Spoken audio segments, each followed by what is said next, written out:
All right, now other McCain news. This guy, man, I don't understand how he's in this race. I just saw a headline saying he's tied with the Democrats in national polls. How is he tied? I mean, people, please pay attention to what's going on. They asked him a question yesterday in a town hall meeting. He's gotten a lot of questions that have been great in these meetings.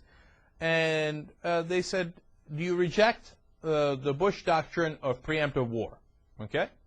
Great question. He said, no, not necessarily. It depends on the situation.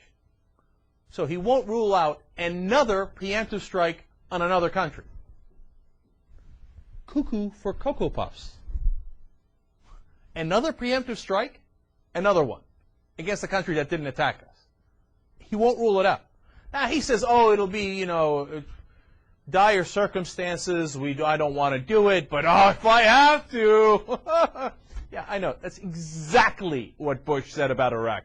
I don't want to do it, but what could I do? Saddam forced my hand. And by the way, who just agreed with him? John McCain on The View. You just heard him, right? Said, well, oh, no, it wasn't a mistake. I mean, Saddam Hussein was preparing his weapons of slingshots and slippers. And if he got those slippers and he started throwing them at us, I mean, come on, we had to invade. If that's his standard, and he just said it was his standard. He said it was not a mistake to attack a country that didn't even have any weapons of mass destruction and was no threat to us. If that's his standard, and he says, well, I could do a preemptive strike on another country depending on how dire the situation is, well, obviously he doesn't need to be very dire. If that's his standard, he's almost certainly going to do a preemptive strike on Iran or whoever else.